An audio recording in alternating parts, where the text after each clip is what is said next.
Eu acho que travou, peraí. Ficou grande? Sim, tá grande. Ah, tá bom. Então, hoje a gente vai conversar sobre respiração celular e fermentação, que é meio que uma continuação da última aula que eu dei de bioquímica, né? Aliás, meu nome é Rafael. E a gente vai tratar hoje sobre essa parte de metabolismo energético. O que é metabolismo energético? A gente vai conversar como que se produz energia para as funções do corpo. E aqui, como vocês podem ver, está um heterotrófico, ou seja, é um metabolismo que seres vivos heterotróficos fazem. A gente vai entender melhor o que é metabolismo, o que é heterotrófico, o que é respiração, o que é fermentação, tudo no decorrer da aula. E tem bastante coisa. Então, você que vai estar vendo na gravação, você vai pausando, vai anotando, e é isso. Pode voltar a ver de novo, caso tenha alguma dúvida. A gente vai trabalhar com os conceitos iniciais da matéria agora. A gente tem que entender o quê? A respiração celular, que é o foco da aula, ela é um processo que tem como finalidade pegar o O2 que a gente respira e utilizar ele para a produção de ATP. Mas o que é um ATP? ATP é a moeda energética do organismo. Isso significa o quê? ATP é aquilo que a gente vai usar para fornecer energia para o nosso corpo. Quando a gente precisa de energia, a gente vai lá e usa um ATP. É como se eu quero comprar alguma coisa, eu vou lá e dou R$ 1 e pego essa coisa. Todas as atividades dos organismos dependem de energia. E essa fonte de energia é esse ATP. Ou seja, através de reações químicas, vai ser formada essas moléculas de ATP e a gente depois vai usar elas. E hoje a gente vai entender como que é formado esse ATP. E aqui, a gente tem uma molécula muito importante na bioquímica, que eu não sei se vocês viram na outra aula de histologia com a Núbia. Porém, isso aqui é uma pentose, que a gente conversou na aula de bioquímica, e a pentose é um carboidrato, né? Tinha uma pentose, que é um monossacarídeo, com 5 carbonos, cada vértice aqui do pentágono é um carbono. A gente tem uma base nitrogenada, que se vocês não viram, vocês vão entender melhor o conceito dela com a Núbia. E aqui a gente vai ter essas 3 partes aqui. Isso aqui, só que está marcado, constitui uma coisa chamada nucleotídeo. Eu já vou sinalizar para vocês. Mas quando a gente pega e junta 3 dessas bolinhas, e essas bolinhas chamam-se fosfato, quando a gente pega esses 3 fosfatos juntos aqui, a gente tem essa molécula de ATP. E o que é ATP?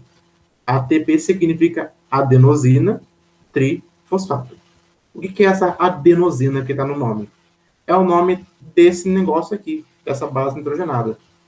Vocês vão ver que existem 4 tipos de nomes que podem vir aqui, porque existem 4 tipos de base nitrogenada, e uma delas é a adenosina, que é a principal utilizada para energia. Então, essa é uma adenosina aqui, tri de 3 e P de fosfato, porque na química o fósforo é representado com P, então tudo que vem do fósforo é utilizado a letra P.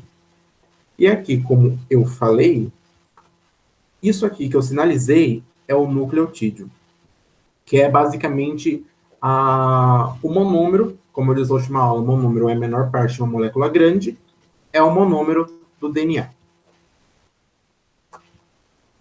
Deixa eu só trocar a caneta. Isso. Agora a gente vai entender o que é heterotrofia. Heterotrofia é o processo em que um organismo ele tem que se alimentar de outro organismo para obter energia.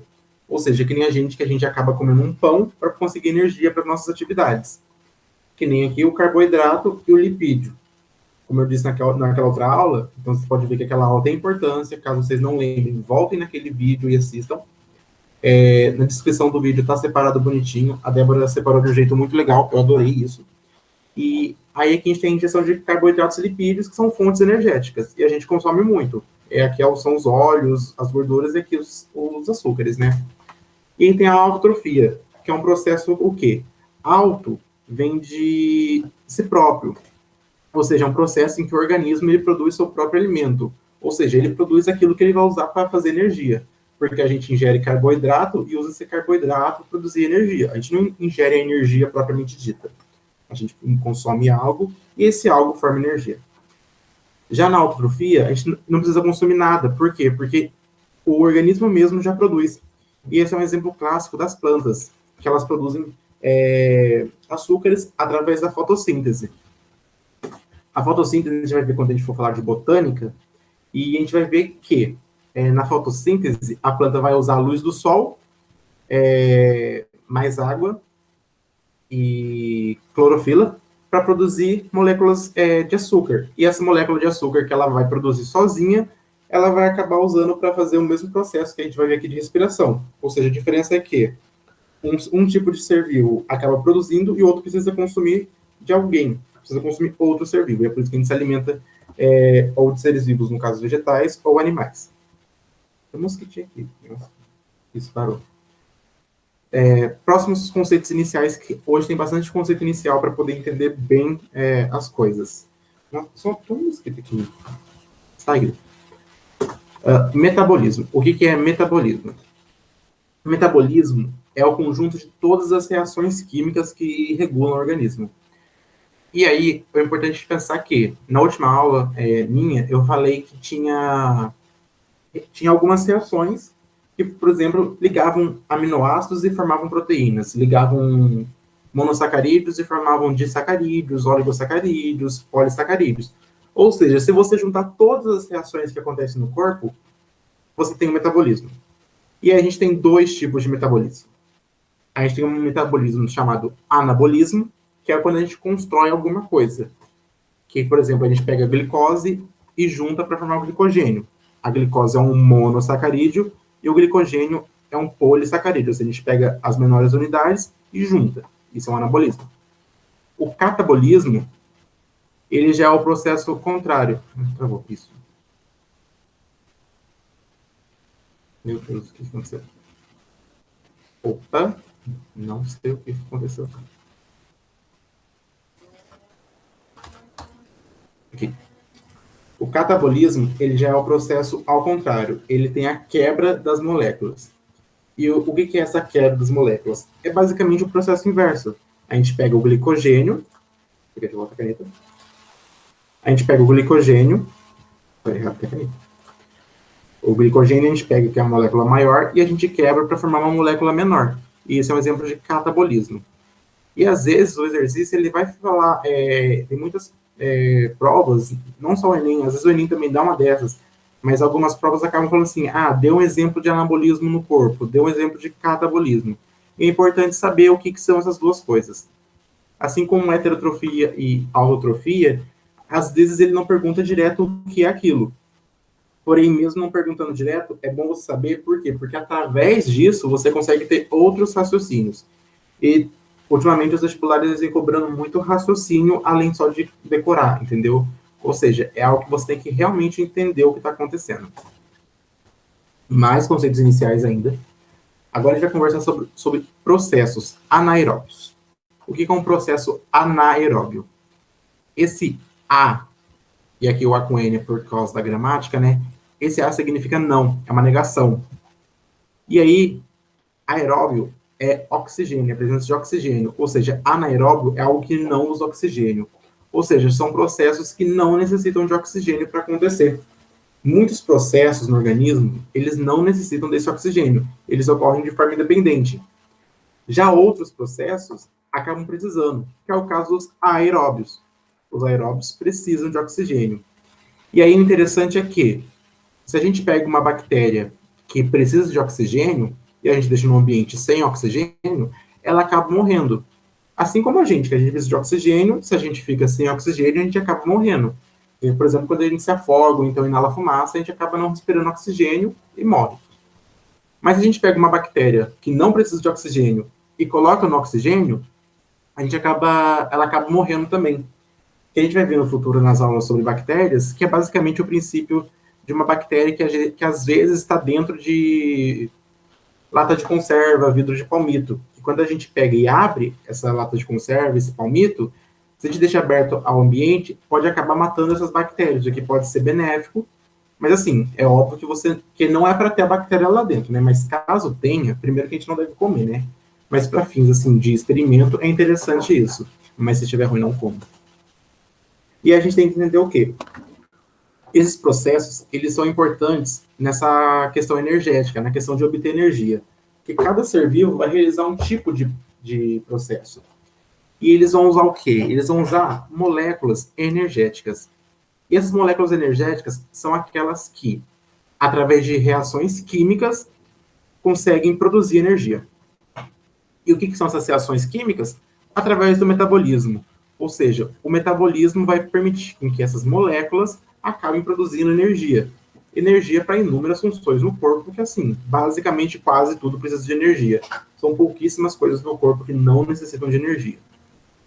Que vocês também vão ver com a Nubia o que não precisa de energia. Mas é quase que, em comparação, é extremamente menor a não necessidade de energia. A glicose, ela é um exemplo dessa molécula.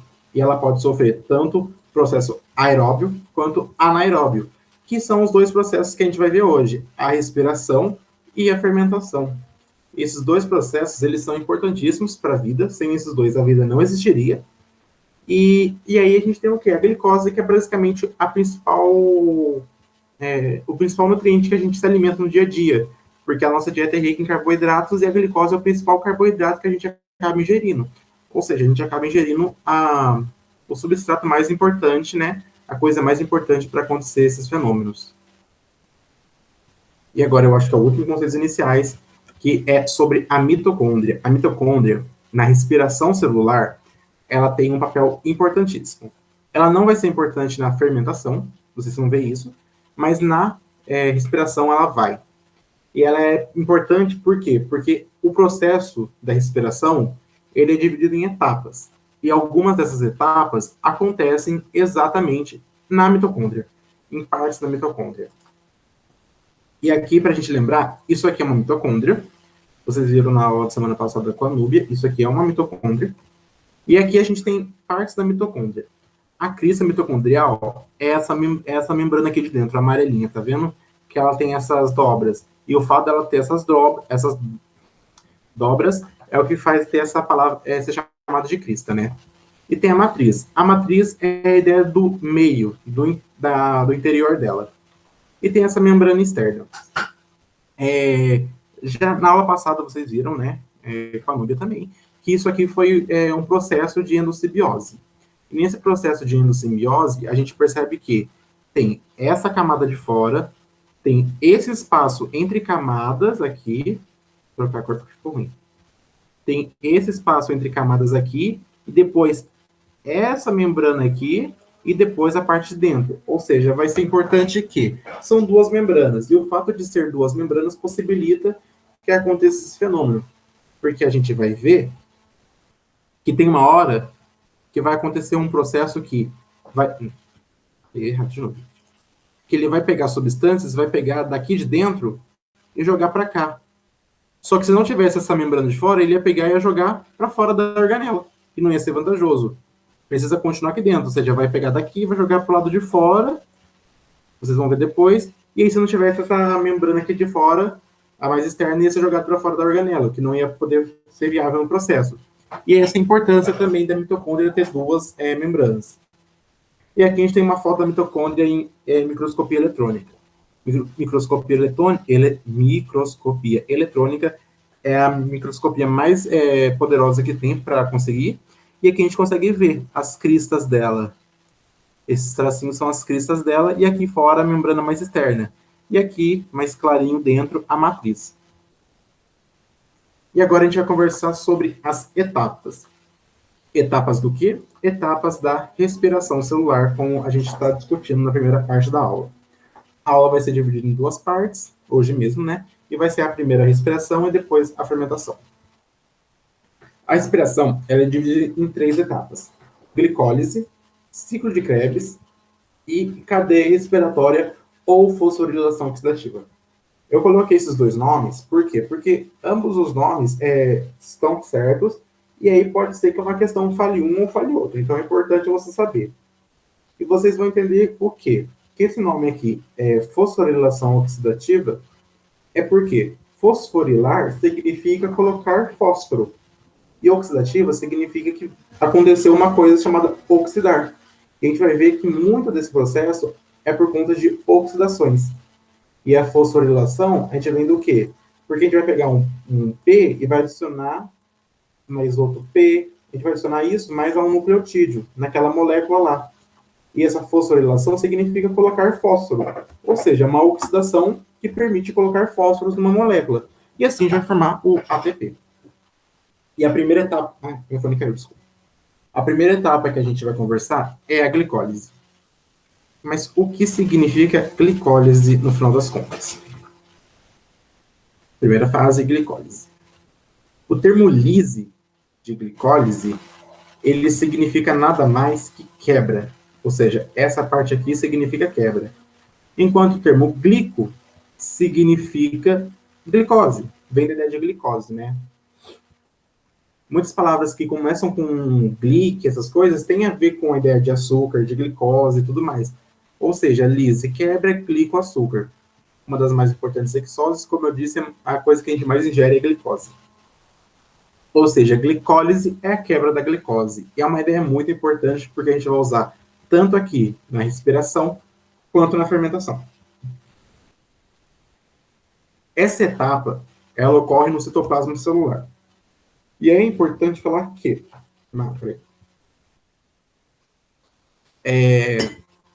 no vestibular, é importante você saber onde ocorre cada uma das 3 etapas. Porque pode ser pegadinha. Pode ser uma questão que tenha lacunas e você tem que completar, e aí ele dá opções, citoplasma ou outras estruturas, né? Assim, só para imaginar, e você não sabe que é no citoplasma, e você acaba errando e perdendo a questão. E não dá para perder a questão assim, por uma coisa que não é tão difícil, porque, pelo menos ao meu ver, fazer contas de química e física é mais difícil do que lembrar de uma palavra. Ou seja, pode ser algo que facilite a sua vida na hora de você acertar as questões. Então é importante lembrar dos locais que acontece. Esse processo, ele é marcado pelo quê? E aqui nessa aula a gente vai ter bastante esquema para entender. Quando a gente ingere glicose, a gente vai pegar uma glicose, ou seja, a glicose tem aquele formato de hexágono, né? Aquele formato assim. O desenho aqui tá muito bom, né?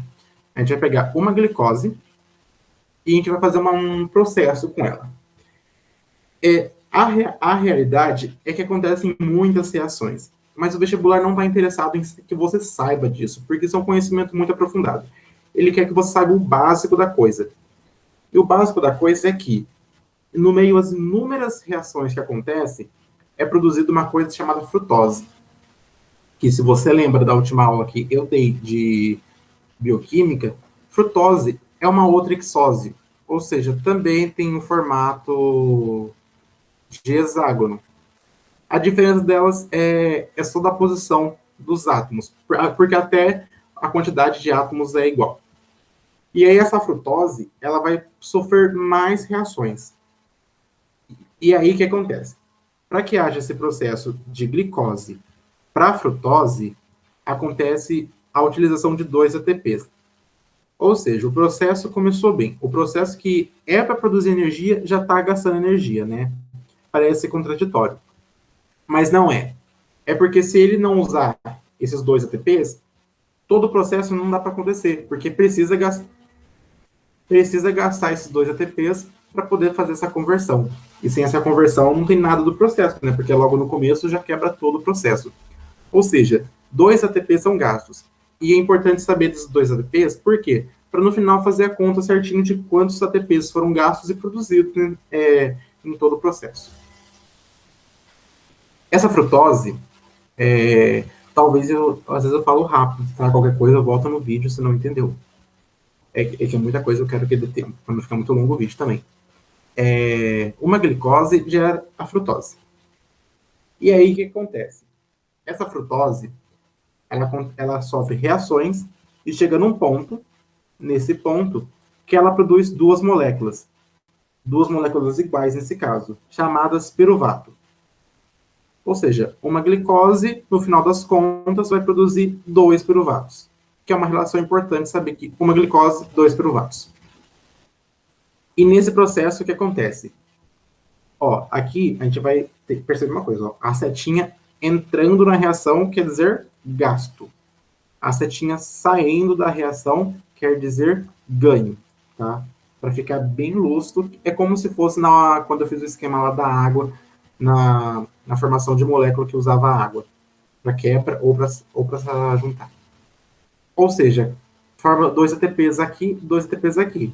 Ou seja, mesmo que tenha gasto 2 aqui, já ganhou 4 aqui, né? Ou seja, já está no lucro mesmo assim, mesmo tendo gasto.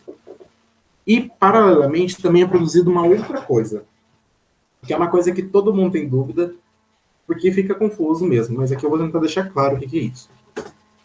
Cada piruvato, na hora de ser formado, produz um NADH. NADH, mas o que é esse NADH? Eu vou explicar no próximo slide. Mas só relembrando, uma glicose vai produzir piruvato aqui e outro piruvato aqui. E cada piruvato formado, você ganha 2 ATPs. E um NAD. E é importante também saber o saldo de cada etapa. Pode ser que pergunte sobre o saldo, pode ser que não pergunte, mas na via das dúvidas, saiba o saldo porque já foi perguntado em prova de vestibular o saldo. O que é assim, se você não entende, você pode não entender e só decorar, mas assim, acaba que pode ser que ele queira o saldo e mais uma reflexão assim, mais uma interpretação, e aí só decorar não tem sentido, né? Então, por isso, eu vou explicar porque esse NAD aqui de um jeito assim, que eu acho que vai ficar claro. Conceito importante de NAD+, e NADH. O NAD+, é uma molécula que sequestra H+. E esses H+, eles vão ser utilizados na última fase. Lembrando, ó, tem 3. A gente está na primeira. Na terceira, a gente vai usar esse H+. Então, a gente precisa que esse H+, que é perdido durante todo o processo, seja armazenado e enviado para a última etapa. Porque senão não faz sentido. Porque vocês vão ver que esse H+, é essencial na última etapa. E se a gente não leva para lá, não vai adiantar de nada todo o processo. E esse NAD+, ele é essa molécula responsável por poder fazer esse sequestro, né? Ele pega o H+, e leva para lá. NADH é diferente de NAD+. O NAD+, ele não pegou H ainda. Agora, o NADH é quando ele já pegou H e já está indo para lá. Ou seja, o NADH é formado quando é sequestrado esse H+. E aí, um conceito importante é que perder H+, significa oxidar. Não sei se vocês sabem, mas isso aqui é um íon, né? Todo átomo que tem uma carga, ele chama-se íon, porque ele não está neutro mais. E aí, nesse processo de oxidação, a gente acaba... Quando algo oxida, quer dizer que ele ganha cargas positivas. Ou seja, perder H+ é oxidar. E é importante saber por quê. Porque, basicamente, o foco do processo é perder H+ durante as etapas, ou seja, realizar várias oxidações para, no final, poder formar ATP. Ou seja, no final, fosforilar uma molécula lá, um nucleotídeo, por exemplo. Por isso que no final vai ser a fosforilação oxidativa, porque vai usar esse H+, que vem de oxidações. E aí, ou seja, resumidamente, uma oxidação vai liberar H+, esses H+, vão ser usados futuramente, esse NAD+, ele tem a função de pegar esse H+, e levar até o local da última etapa. Eu espero ter ficado claro isso, se não ficou, volta, porque quando você entende isso, tudo fica mais fácil. Eu quando estava estudando no vestibular, eu não entendia isso, e hoje em dia eu acho muito mais fácil saber o que é isso. E a glicólise, para finalizar, acontece o quê? Aqueles 2 piruvatos formados sofrem reações e eles perdem CO2 e ganham um grupo químico chamado CoA. Ou seja, tem uma molécula de piruvato e ela tem um CO2. Desculpa o desenho. Vai acontecer uma reação que vai continuar tendo essa parte da molécula aqui, que está representando por um quadrado genérico, e ela vai perder esse CO2 e vai ter um grupo chamado CoA. Essa mudança ela vai ser importantíssima. Por quê? Porque a gente forma uma coisa chamada acetil-CoA. Essa molécula acetil-CoA, ela é extremamente importante para que tenha a segunda fase. Porque se é um processo com etapas, A segunda etapa só vai acontecer se a primeira acontecer. E a terceira só vai acontecer se as outras duas acontecerem. Tanto é que, como eu disse, a terceira depende dos H+, que a gente vai pegar nessas outras etapas.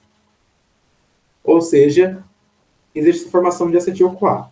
Não é importante saber exatamente como que perde esse CO2 e como que ganha esse CoA. Não é importante saber disso. É importante saber o quê? Que esse piruvato vai sofrer alguma coisa e vai formar essa acetil-CoA. E essa palavra acetil-CoA é basicamente uma das palavras mais importantes dessa aula. E aqui a gente vai ver qual que é o saldo do processo. O saldo do processo, ele basicamente é o saldo que foi obtido através das reações. A gente vai pegar uma glicose, e aqui vocês têm um sinal de menos, tá, gente? Presta atenção no sinal. O sinal de menos significa que a gente perdeu. O sinal de mais que a gente ganhou. São produzidos 2 ATPs. No fundo, são produzidos 4. Só que se a gente gastou 2, o saldo nada mais é do que a conta final, né? Eu tenho 10 reais, gastei 5, meu saldo final, por exemplo, é 5 reais. Que nem aqui. Ou seja, a gente perde uma glicose, forma 2 ATPs e 2 NADH. Porque são 2 piruvatos, né? A formação de cada piruvato forma um NADH. E também tem os 2 piruvatos que vão ser importantes, que vão perder CO2 e vão ganhar um CoA.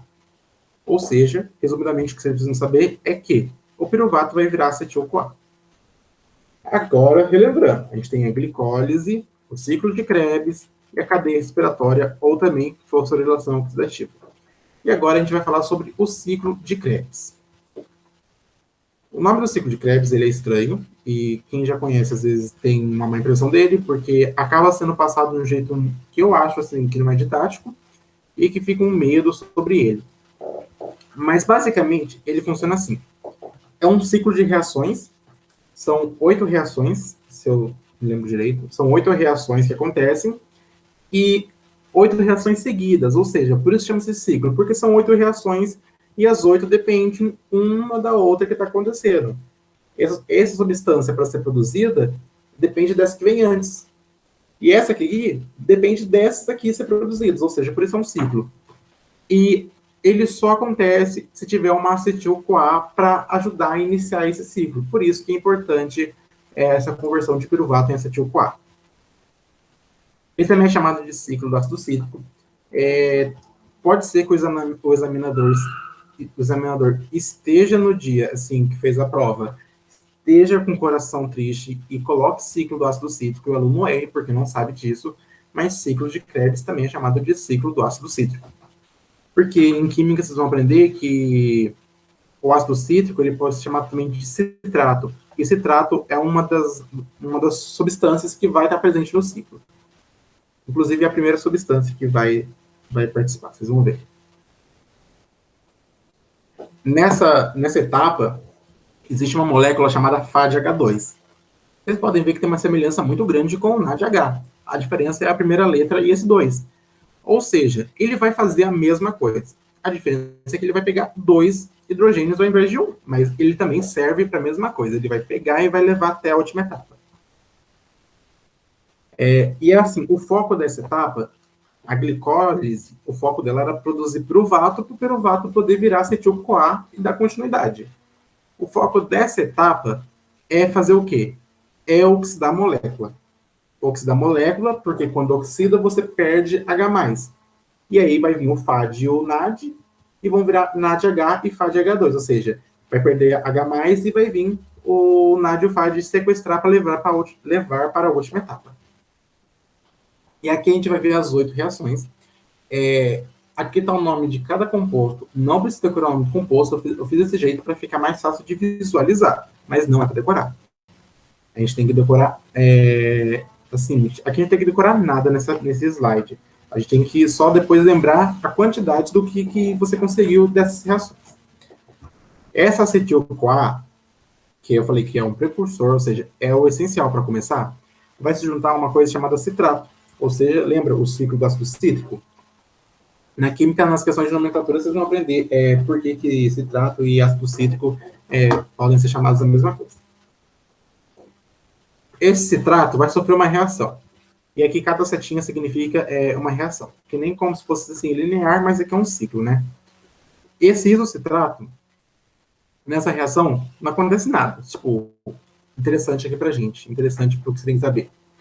Mas de isocitrato para alfa-cetoglutarato, acontece uma coisa que é interessante, sim. A gente tem uma oxidação, ou seja, o isocitrato é oxidado para virar alfa-cetoglutarato e produz um NADH. Ou seja, esse NADH produzido já vai lá para a terceira etapa. Alfa-cetoglutarato também tem uma reação. E aí ele passa a ser o succinil. E nessa etapa também tem um NADH, ou seja, também é uma oxidação, perdeu um H, esse NAD veio que pegou e levou. Succinil para succinato, basicamente forma um ATP. Succinato para fumarato, produz o FADH2, que também tem a mesma função do NAD. Fumarato para malato, não acontece nada. Malato para oxalacetato, tem um NAD. E oxalacetato sofre reação e vira citrato. E é importante lembrar que todas essas reações aqui, agora lembrando da última aula, todas essas reações que ocorrem aqui,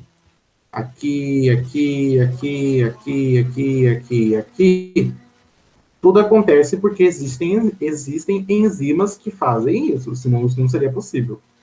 Ou seja, essas enzimas também são importantes. E daí no final a gente vai ver por que essas enzimas são importantes. Ou seja, teve todo aquele ciclo lá grande, que eu falei que não precisa decorar o nome daquelas coisas. O que a gente precisa lembrar? A quantidade de NAD que foi produzida. NAD, FAD e ATP. E o importante é que uma glicólise forma 2 piruvatos. Cada piruvato formado dá origem a um ciclo de Krebs.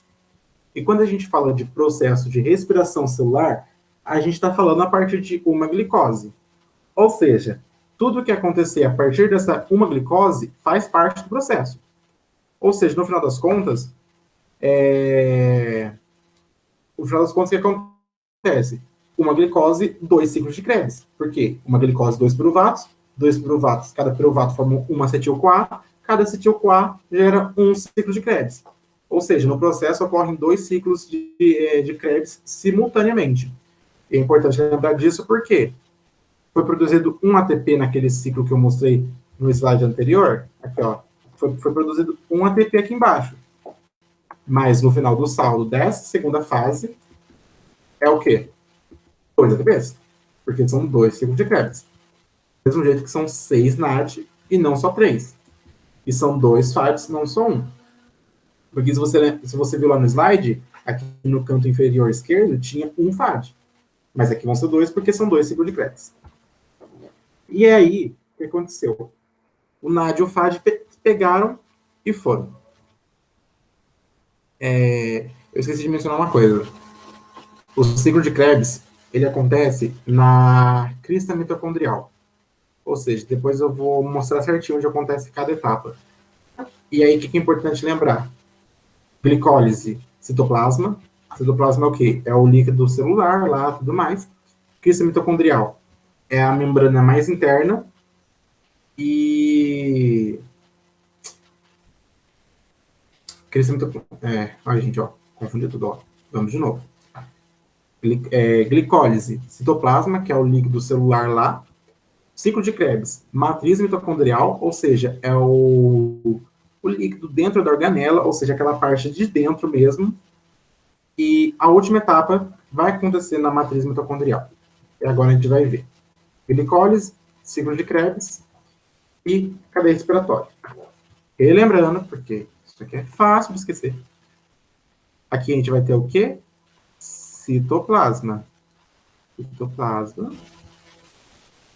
Olha só que ruim escrito aqui. E aqui a gente vai ter matriz. Matriz da onde?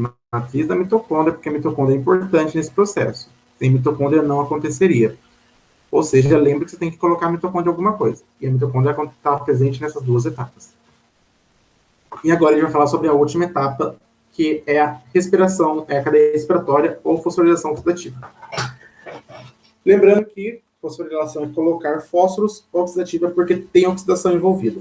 Oxidação significa perder H+, ou seja, perder esse íon. Ocorre na crista mitocondrial. Crista mitocondrial, aqui a gente tem a mitocôndria. Eu não sei se tem que desenhar aqui, fica péssimo, né? Aqui tem a mitocôndria. Só um instante. Tudo bem.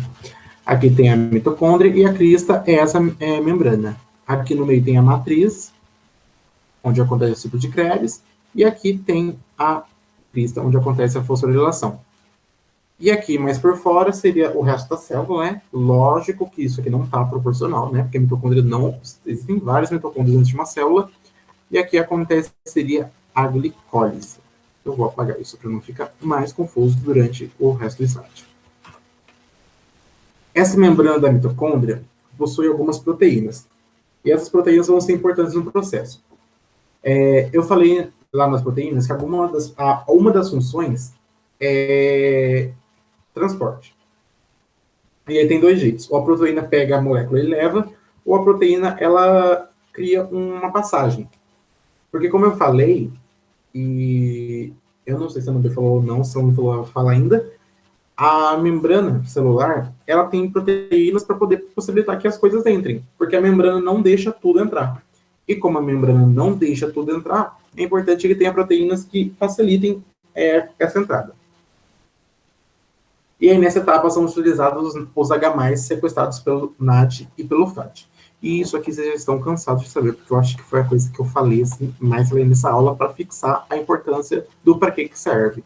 Porque o que mais as pessoas esquecem é para que serve, ou melhor, nem esquecem, né? Nem entendem para que serve. Eu espero que tenha ficado claro.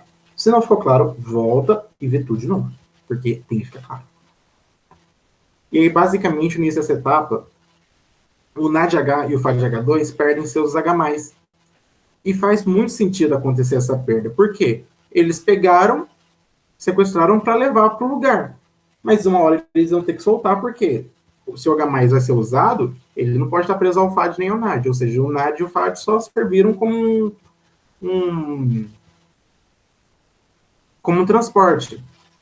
Basicamente, o NAD e o FAD foram o Uber que levaram o ladrão para a cena do crime. No caso do ladrão H+, a cena do crime é a crista mitocondrial. E lá vai acontecer alguma coisa. E o que é essa coisa? Quando esse NAD e o FAD perdem seus H+, acontece uma coisa chamada bombardeamento. Ou seja, esses H+ são bombardeados para a crista. E aí, lembrando, de novo, eu com meu deusinho tosco aqui. Deixa eu trocar a cor para ficar mais bonito, né? Para ficar entendível. Nem sei se existe entendível. O H+ vai estar aqui, bem pertinho da crista. E aí ele vai ser bombardeado. E eu vou deixar claro. Tem uma imagem no próximo slide que vai facilitar esse entendimento. Mas, ó, suponha que esse negócio azul aqui seja uma proteína. Uma proteína, né? Essa proteína tá ligando a parte de dentro com a parte de fora. E o coisa, né? Esse H+ vai estar aqui. Vai vir. Aqui o NAD solta, o FAD solta. Ele vai ser jogado para fora. Jogou para fora, veio para cá. E aí que tem a importância de ter duas membranas, porque se não tivesse essa membrana, ele sairia da organela e estaria no citoplasma. E de nada adianta. Até porque, vocês também vão ver em química, se esse H+ for solto na célula, vai acontecer o quê? Vai acontecer aumento do pH. Ou diminuição do pH, quer dizer. Diminuição do pH significa o quê? Deixa eu apagar isso aqui, porque... Né? Vai acontecer diminuição do pH. Diminuição do pH significa aumentar a acidez. Tornar mais ácido significa que você mudou o ambiente. E tem enzimas aqui. Enzimas trabalhando, enzimas fazendo o ciclo de Krebs, vocês vão ver enzima produzindo DNA, enzima fazendo inúmeras coisas. E se essa enzima sofre uma queda de pH, como, não sei se vocês lembram, mas a enzima é uma proteína. A proteína está aqui, tem o seu formato. Mudou o pH, ela desnatura, ela fica assim, sem formato. Sem formato, ela perde a função. Ou seja, praticamente você está destruindo a sua célula. E é por isso que tem a importância dessa membrana, porque sem essa membrana, o processo vai ser inviável. E aí vem a importância da mitocôndria. Por isso que a mitocôndria existe. Sem a mitocôndria, esse processo não acontece. Tem mais motivos, mas esse é um deles. E aí, com isso, elétrons caminham pelas proteínas até chegar a uma proteína específica. Aqui faltou proteína. Mas aqui saibam que tem proteína escrita. Proteína.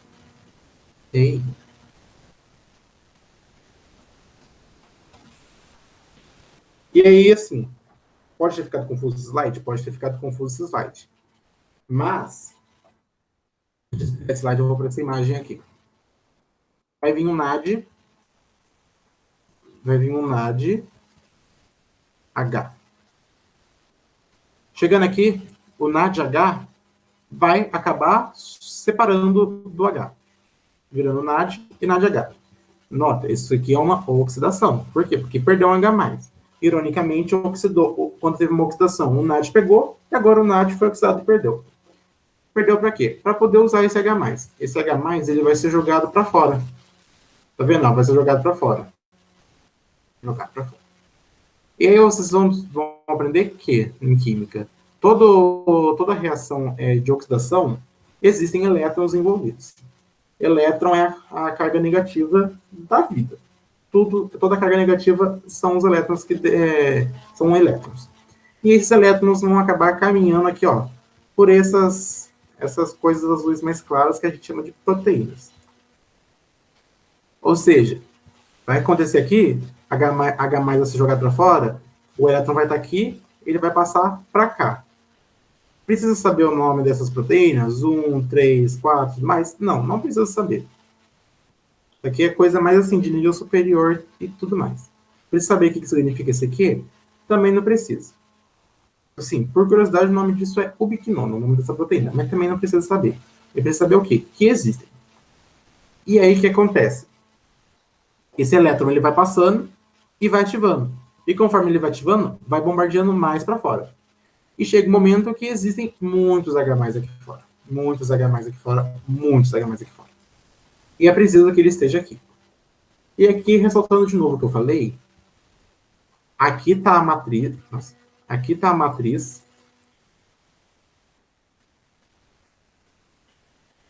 Aqui está a crista. Eu não vou escrever crista porque eu não quero. Aqui está o espaço entre as membranas. Aqui está a membrana e aqui está a parte de fora da célula. Basicamente, isso aqui seria o citoplasma.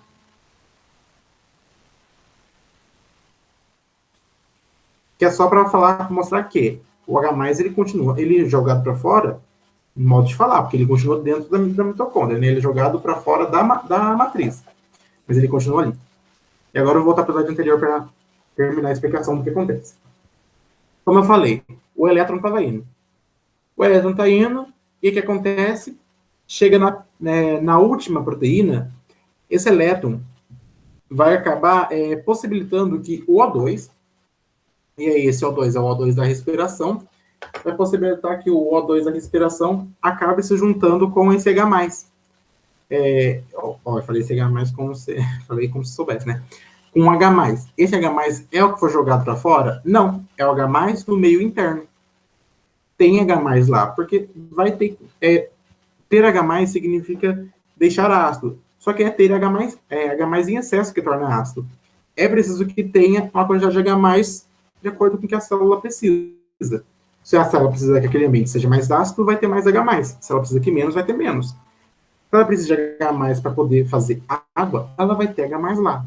O corpo humano ele tem um funcionamento assim perfeito. Ou seja, se está lá, é porque precisa estar. E se não tiver, vai acontecer alguma coisa no corpo que vai ficar doente para tentar curar isso. No pior das hipóteses, acaba tendo morte da célula. E aí, nessa reação, esses elétrons possibilitam que H+, junte-se ao O2, formando H2O. Óbvio que não é um H+ com O2 que vai dar H2O, porque senão não seria H2O, né? Seria HO2. Vai acontecer uma reação, e aí vai ser tudo balanceado quimicamente. Vocês vão aprender estequiometria, balanceamento de equação, química, ou seja, tudo vai ser proporcional, né? Nada vai ser jogado assim de qualquer jeito. E aí forma água. E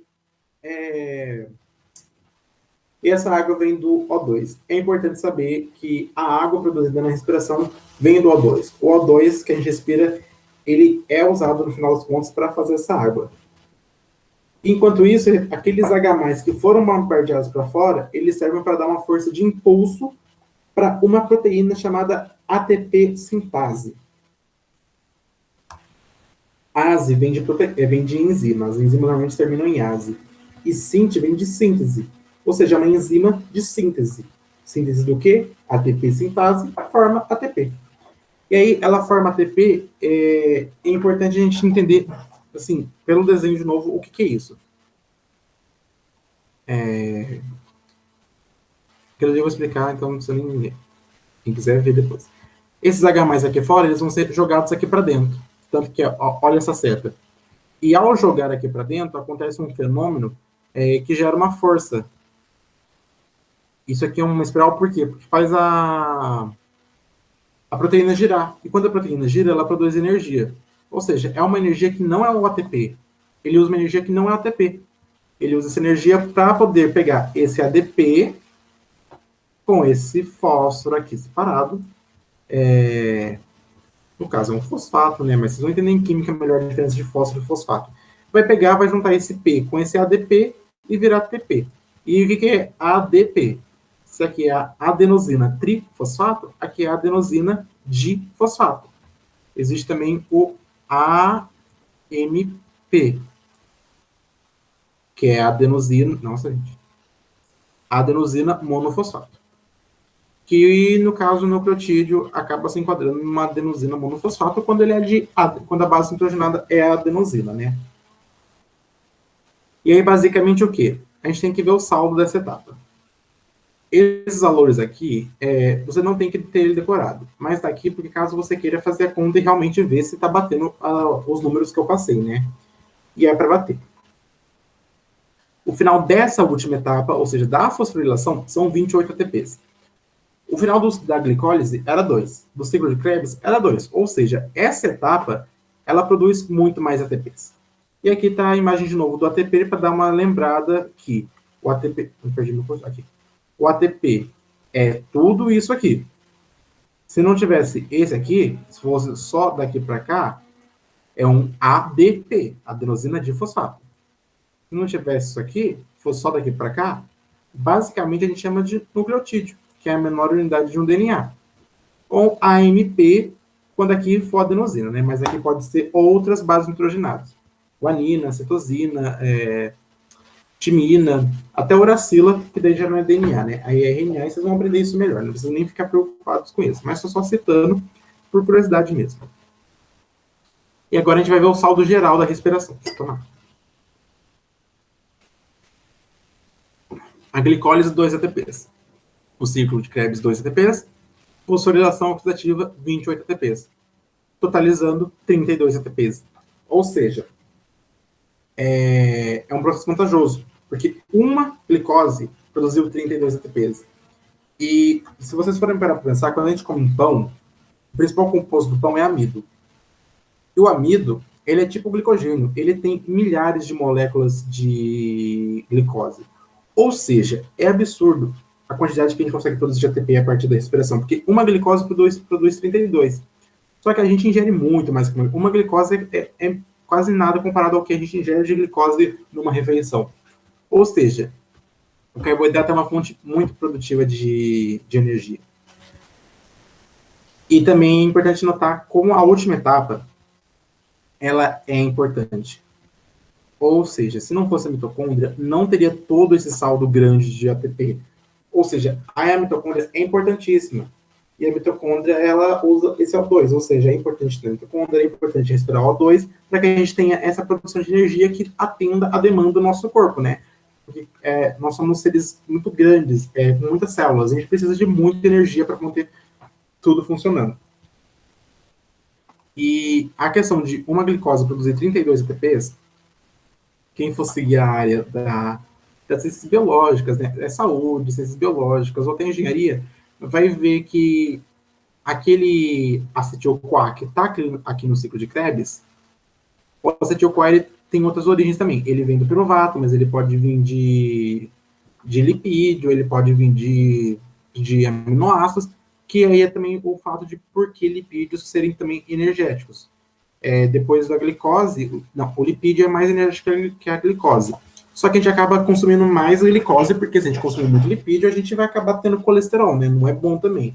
Tudo tem sua quantidade ideal. E aí é por isso que a gente tira mais energia de glicose. E aí, uma coisa muito importante que você tem que guardar na cabeça de vocês, porque isso aqui cai, todo ano cai, pelo menos em 2 lugares vai perguntar para que serve o O2. Ele é aceptor final de elétrons. O que significa ser aceptor final de elétrons? Aqueles elétrons lá que eu falei no último. Cadê? Os elétrons vão vir. Cadê meu cursor? O elétron, essa setinha mais fina aqui é o elétron, tá? O caminho do elétron. O elétron vai vir e ele vai usar esse O2. E esse O2 vai ser utilizado para formar água. E não é que o elétron vai para o O2 virar água. O O2 vira água porque o elétron tem que ir para algum lugar, porque senão você vai acabar desregulando eletricamente a molécula, né? Tem tudo, como eu falei, tem que estar como tem que estar. Ou seja, qualquer alteração vai ter que ter alguma coisa para resolver. E o O2 acaba sendo o lugar onde esses elétrons acabam chegando. E aí acontece a formação da água. Ou seja, a formação da água ela é a consequência desse processo dos elétrons passarem de proteína em proteína para poder acontecer esse bombardeamento de H+ para fora. E a reflexão importante da respiração. É vantajoso, porque uma glicose tem 2 ATPs, a última etapa possui relevância, aceptor final de elétrons, é mais vantajoso que a fermentação. Isso aqui é uma informação nova. Por quê? Porque a fermentação ela não utiliza O2. E vocês viram que a etapa que utiliza O2, ela é a mais vantajosa, ela é a mais que mais produz. E se não tem a que mais produz, ele é menos vantajoso. E a gente vai abordar. E antes de abordar, vai ser rápido, né? Porque o vídeo já deve estar longo. Uma visão geral da respiração, num esquema muito bom. Se você quiser tirar print depois do vídeo e guardar para você.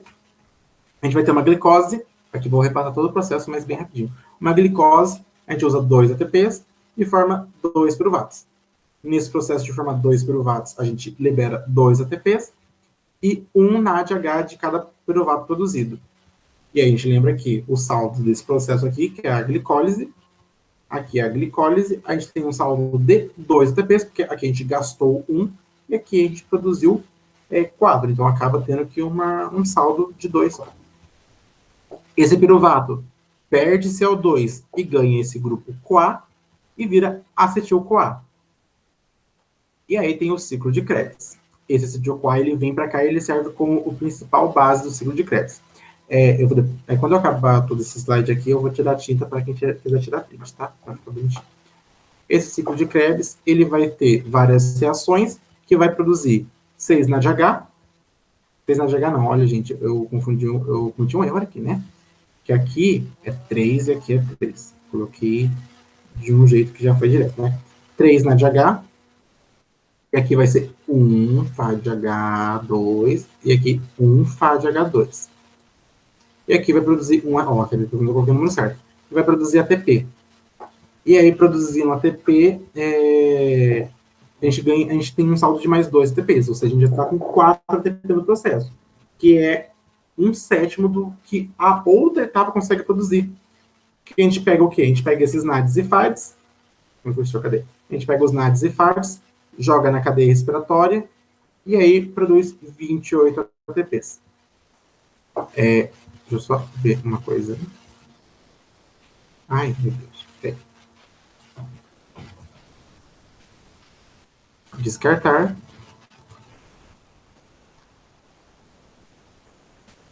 Já vou resolver isso aqui agora, para já ficar organizado. E aí já tirar o print agora nessa parte do vídeo. Deixa ele só aceitar meu comando. Aqui é 3.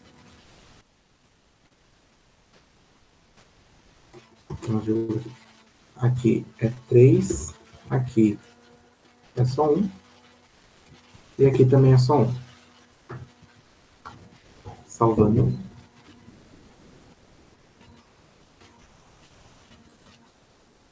E tá acabando, gente. E quem quiser tirar o print, tá certinho agora. E agora o último tópico da aula, que é a fermentação, que é mais fácil. Ela não tem tudo aquilo de etapa que a outra, que outro processo tem. É um processo heterotrófico, é um processo que utiliza para produzir energia, um substrato que se consome. E também é anaeróbio, ou seja, não há utilização de oxigênio. Ou seja, ele vai ser menos rentável, ou seja, vai produzir menos ATP que o outro, porque é o oxigênio que faz ter uma grande produção de ATP. O processo ele não vai se desenvolver integralmente. O que significa não desenvolver integralmente? Quando a gente fala que desenvolve integralmente, é porque a gente utiliza todo o potencial energético de uma molécula. Mas como a gente vai aproveitar a molécula parcialmente, não tem como ter um processo integral. Integral só se fosse a respiração. E aí o potencial energético é baixo porque a gente não utiliza todo o potencial de uma molécula. Basicamente, o processo de fermentação consiste apenas numa etapa, que é a glicólise. E sim, é a mesma glicólise, é a mesma coisa da outra parte da aula. E lembrando a glicose, termo lise remete à quebra de uma molécula, glico remete à glicólise, uma das proteínas hexoses. A glicólise é a quebra da glicose, essa etapa acontece no citoplasma celular, nele interno da célula. Uma glicose, frutose, utiliza 2 ATPs, forma 2 piruvatos, 2 ATPs, nada de H. Se a gente pensar, a fermentação, energeticamente, ela para por aqui. Ou seja, menos 2 ATPs, mais 4 ATPs, total 2 ATPs só.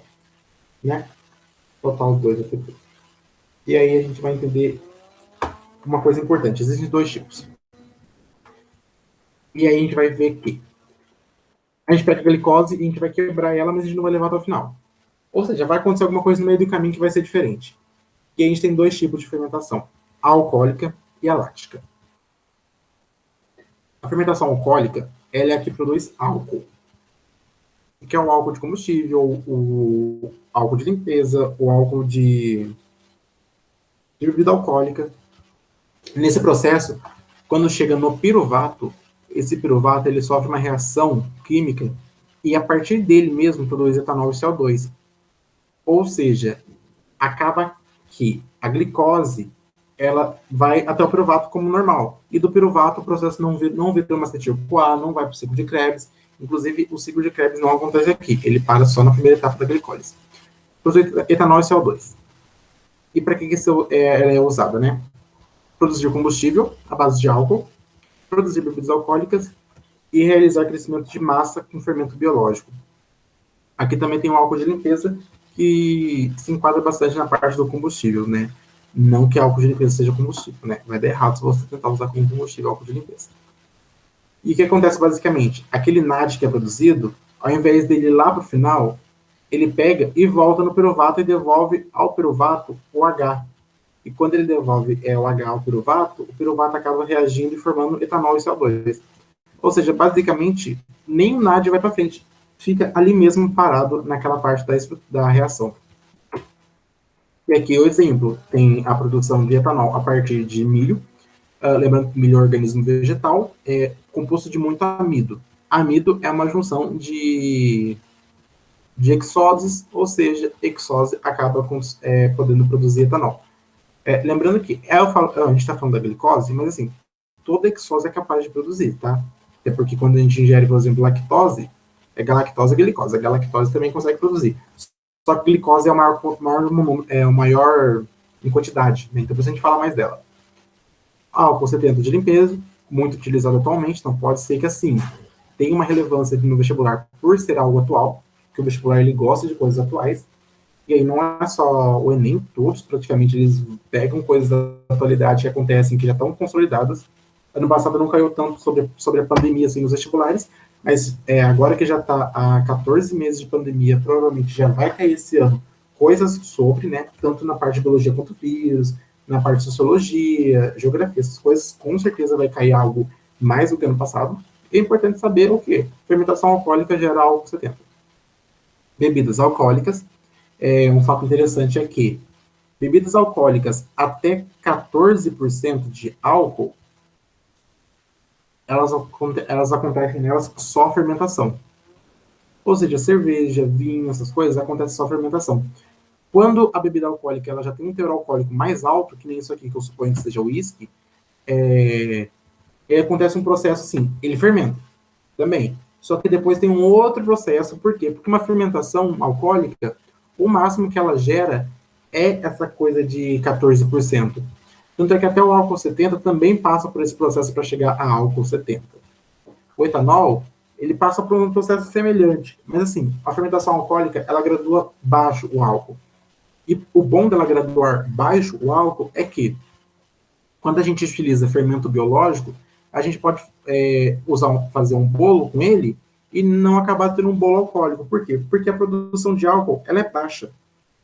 Ou seja, mesmo sendo baixa, é importantíssimo para a sociedade, porque é um combustível, é um método de limpeza, é uma das maiores fontes de renda no Brasil, por exemplo, a produção de bebida alcoólica. E o que acontece? Esse fermento biológico, ele basicamente é composto por leveduras são fungos, que são responsáveis por fazer essa fermentação. Uma coisa interessante é que o fermento biológico, ele é o resíduo final de várias fermentações de cerveja. Ou seja, a indústria cervejeira é quem gera esse fermento biológico. Ou seja, na indústria, basicamente, o máximo é feito para não se perder as coisas. Ou seja, até o, entre aspas, lixo da cerveja vira um dos produtos mais importantes para confeitaria, para a questão de padaria e tudo mais. E aí o que acontece?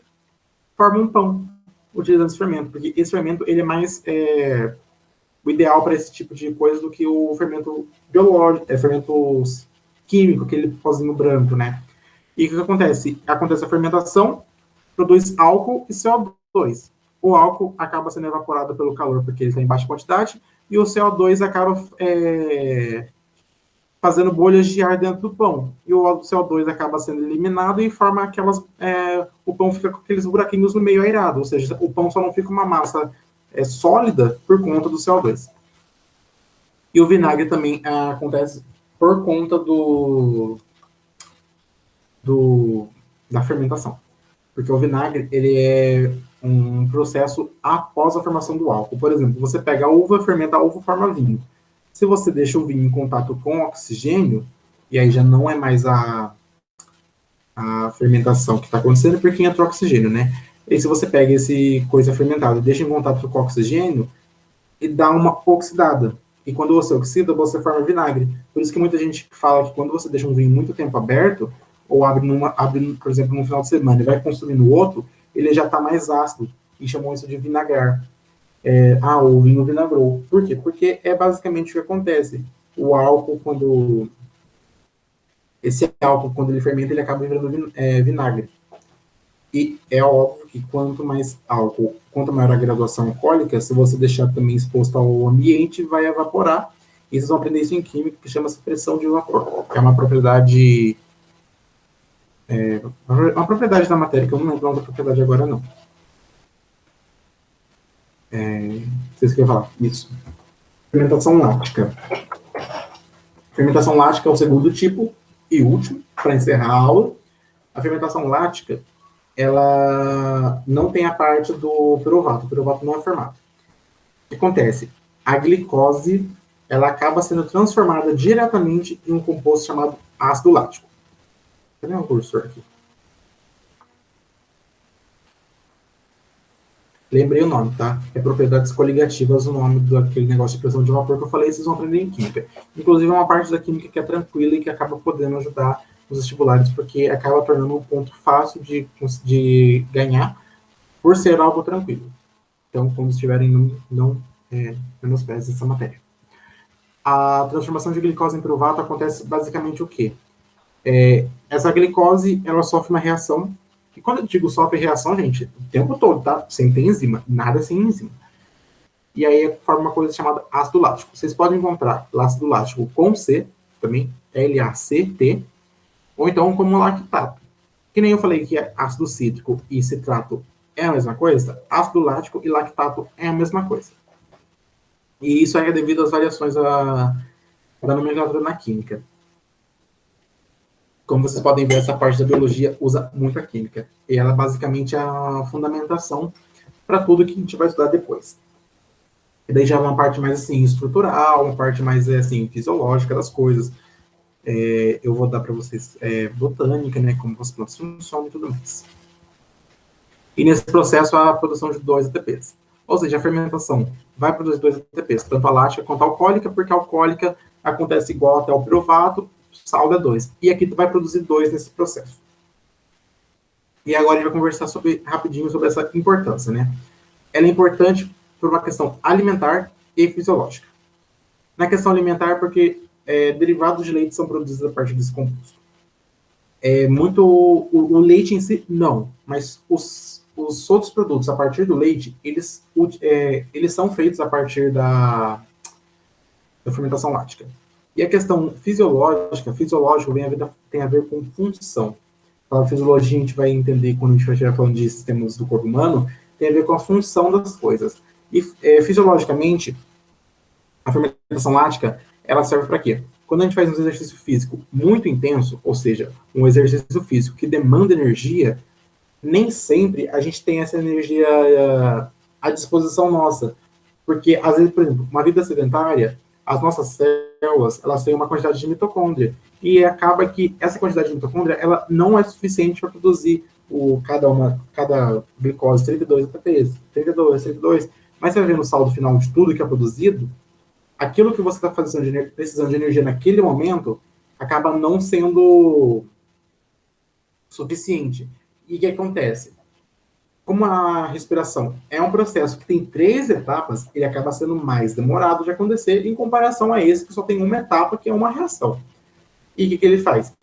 A molécula, a célula, pega a própria glicose daquele momento e faz essa produção de ácido lático, porque produz 2 ATPs. E ela pega e já usa, ou seja, ao invés dela esperar acontecer toda a glicose, toda a respiração celular, porque é muito tempo que leva em comparação a esse, ela pega e vai quebrando glicose, quebrando, está produzindo vários de 2 ATPs, e isso tem um problema. Por quê? O ácido lático, ele é um resíduo que sobra disso, né? Ele pode ser usado no alimento, mas a gente não tira do nosso corpo para produzir leite, para produzir derivados de leite. Então, o que acontece? Ele fica acumulado no lugar. E é daí que vem as inflamações. Quando a gente acaba tendo um exercício físico, por exemplo, na academia, você acaba trocando o peso que você acaba fazendo exercício, ou então você corre e você não está habituado, você sente dores depois. E essa dor é porque houve um acúmulo de ácido lático. Esse ácido lático ou lactato acumulado gera dor muscular. O queijo é um exemplo de derivado de leite, né? Queijo é uma coisa muito boa. Adoro. O iogurte também é uma coisa derivada. Requeijão, isso aqui é requeijão, tá, gente? Também é derivado. Danoninho, e para quem não sabe, Danoninho não é iogurte, Danoninho é queijo. Se você pegar embaixo do Danoninho e ler, está escrito queijo. Também tem a ver com fermentação láctica. E aqui a dor muscular. Ou seja, houve um acúmulo de lactato mediante a um exercício físico mais intenso do que a pessoa está acostumada. Quanto mais você treina, mais fibras musculares você tem,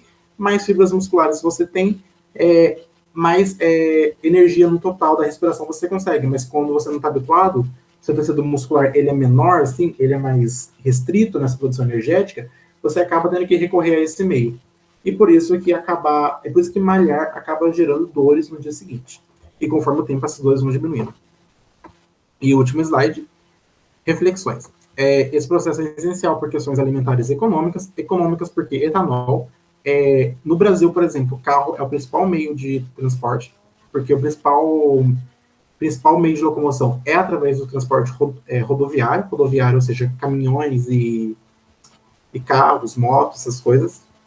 Que é importante porque produz etanol. E etanol é um combustível muito utilizado no Brasil. O Brasil foi um dos países pioneiros na produção de etanol. E também tem a questão de limpeza do álcool na pandemia. Fora da pandemia já era muito utilizado. Questão alimentar, como o queijo, o iogurte, o requeijão. E além disso também tem o vinagre. E na econômica tinha mais alguma coisa que eu não estou lembrando. E também na questão das bebidas alcoólicas, porque no Brasil é algo que movimenta muito o PIB brasileiro, a produção, né? principalmente pela Ambev, que é uma das maiores empresas que produz isso. Isso no caso de bebidas alcoólicas. Tem um fornecimento rápido, ou seja, ela é boa pelo fato dela ser rápida. Tem um ponto negativo que é o resíduo, mas ela é boa porque ela é rápida. O ruim dela também é que ela tem uma baixa produção, ou seja, ela é rápida, mas ela produz pouco. Mas esse fato de ser rápida atende naquele momento. A gente tem que sempre pensar no momento, depois é outra coisa, né? O momento que é importante. Na questão do corpo humano, né? Porque ele precisa, assim, sobreviver naquele momento. É uma coisa evolutiva dos seres vivos, né? O importante é aquele momento. Depois a gente vê depois. Deixa para o eu do futuro, como muitas pessoas dizem, né? Inclusive, eu deixo tudo para o eu do futuro. E aí, tem uma produção energética mais baixa. E aí, mesmo que seja rápido, acaba tendo um saldo menor. E em condições normais, que não estamos fazendo atividade física, a gente não precisa, né? Só quando a gente precisa, tem uma atividade física intensa, corrida, caminhada. Até caminhada, se você não for subir um morro, for sedentário, vai produzir, porque assim, seu corpo não está acostumado. E a única desvantagem, assim, bem notória, além do baixo saldo, é a inflamação. A inflamação acaba gerando muito desconforto e dor, e às vezes acaba atrapalhando no dia seguinte. E é isso. Obrigado pela atenção. Qualquer dúvida que você que está vendo a gravação tiver, você pode mandar direct aqui a qualquer hora, porque a notificação está desativada no meu celular, então eu só vejo quando eu realmente abro. Então você pode mandar, vai estar no coisa, se alguém quiser tirar print, tá aí para tirar print, mas eu também vou botar o slide no Classroom depois da aula. E é isso, gente. Não sei se demorei, né? Espero que